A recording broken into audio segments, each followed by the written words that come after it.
Assalamualaikum warahmatullahi wabarakatuh. Kami dari kelompok 13 yang beranggotakan Nur Aisyah Jamil dan juga Pina Sulistiana akan menjelaskan mengenai superkelas tetrapoda, yaitu pada kelas reptilia. Silahkan disimak videonya. Di sini kami akan menjelaskan mengenai pengertian superkelas tetrapoda, reptilia dan karakteristiknya, klasifikasi reptilia, sistem respirasi, sistem pencernaan reptilia, sistem ekskresi reptilia, sistem sirkulasi reptilia, sistem reproduksi reptilia, dan juga peranan reptilia bagi kehidupan. Superkelas tetrapoda.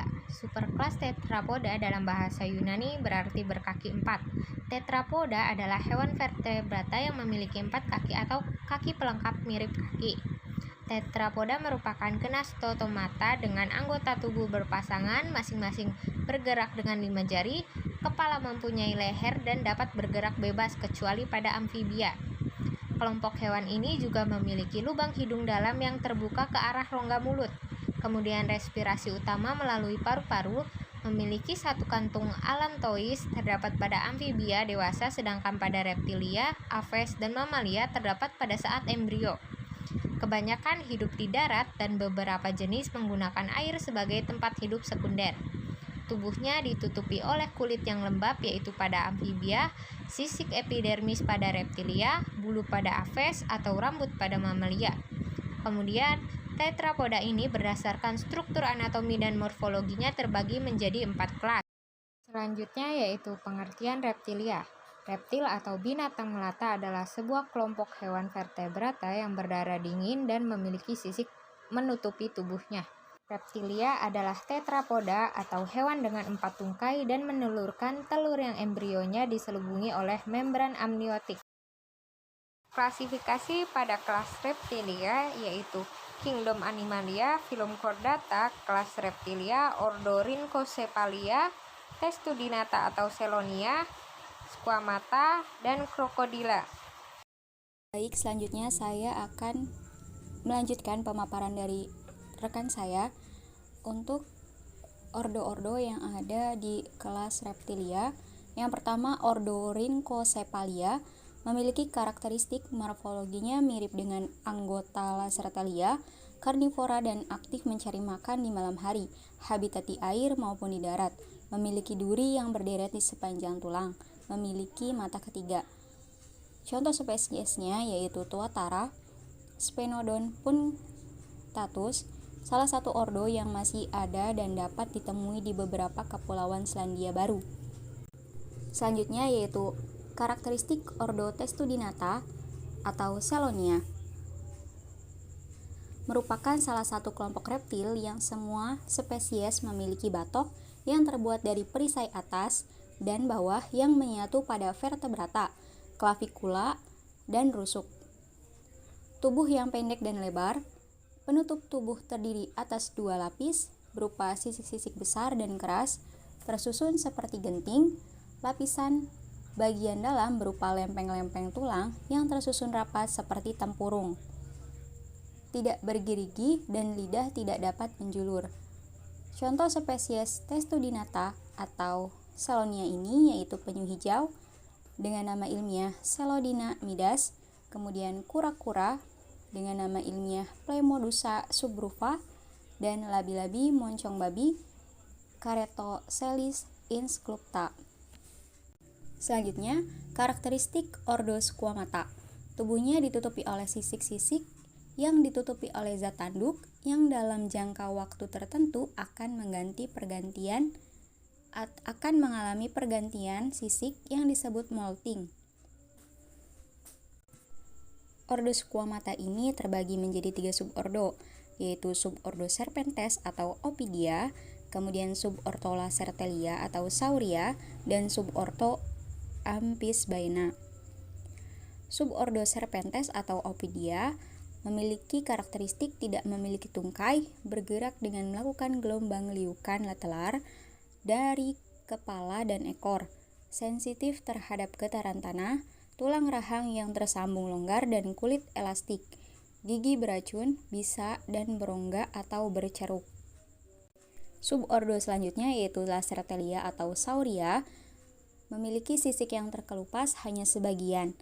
Perkembangbiakan secara ovipar, memiliki tungkai atau ukuran badan kecil kecuali komodo. Contoh spesiesnya yaitu Kadal Gran Canaria skin.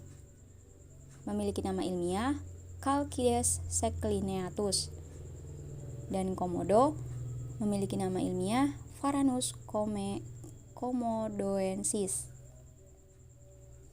Selanjutnya subordo Amphisbaena, tidak berkaki 4, memiliki suatu kenampakan seperti cacing, terdapat sisik yang tersusun seperti cincin, hidup di bawah tanah, kepala menyatu dengan leher, tengkorak terbuat dari tulang keras, gigi median, bagian rahang atasnya tidak memiliki telinga luar dan matanya tersembunyi oleh sisik dan kulit. Bentuk tubuh memanjang, bagian ekor menyerupai kepala. Contohnya yaitu kadal cacing, Amphisbaenia. Selanjutnya, karakteristik ordo Crocodila, memiliki sisik-sisik yang tebal terbuat dari keratin yang diperkuat dengan lempengan tulang yang disebut sekuta sebagai pelindung, otot yang kuat pada ekornya, kepala berbentuk piramida, keras dan kuat, gigi yang runcing untuk mencabik-cabik mangsanya. Contohnya yaitu buaya, aligator, senyulong, dan caiman. Contoh spesiesnya yaitu buaya irian, Crocodilus novaeguineae. Kemudian buaya sepit, Thomistomma seclegeli. Aligator Amerika, nama ilmiahnya Alligator mississippiensis. Selanjutnya yaitu ada sistem respirasi reptilia. Reptilia memiliki alat pernapasan berupa paru-paru. Pada kura-kura, selain dengan paru-paru, pengambilan oksigen dibantu oleh lapisan kulit tipis dengan banyak kapiler darah yang berada di sekitar kloaka. Pada reptilia, umumnya udara luar masuk melalui lubang hidung, trakea, bronkus, dan akhirnya ke paru-paru. Paru-paru reptil berada dalam rongga dan dilindungi oleh tulang rusuk. Paru-paru reptil hanya terdiri dari beberapa lipatan dinding yang berfungsi untuk memperbesar permukaan pertukaran gas. Sistem pencernaan reptilia. Sistem pencernaan pada reptil terdiri atas saluran pencernaan dan kelenjar pencernaan. Pada umumnya, reptil adalah karnivora atau pemakan daging. Saluran pencernaannya terdiri dari mulut, kerongkongan, lambung, usus, dan juga kloaka. Dan kelenjar pencernaannya terdiri atas kelenjar ludah, pankreas, dan juga hati. Dapat dilihat seperti gambar di samping, yaitu berupa organ pencernaan pada reptil. Selanjutnya yaitu ada sistem ekskresi reptilia. Sistem ekskresi pada reptil berupa ginjal, paru-paru, kulit, dan juga kloaka. Kloaka merupakan satu-satunya lubang untuk mengeluarkan zat-zat hasil metabolisme. Reptil yang hidup di darat, sisa hasil metabolismenya dapat berupa asam urat yang dikeluarkan dalam bentuk bahan setengah padat berwarna putih. Selanjutnya, sistem sirkulasi reptilia. Jantung terdiri dari 4 ruangan yaitu ventrikel kanan, ventrikel kiri, atrium kanan, dan atrium kiri, serta sebuah sinus venosus. Antara ventrikel kanan dan kiri terdapat sekat yang belum sempurna sehingga terjadi pencampuran darah yang kaya oksigen dalam ventrikel kiri dengan darah yang kaya karbon dioksida dalam ventrikel kanan.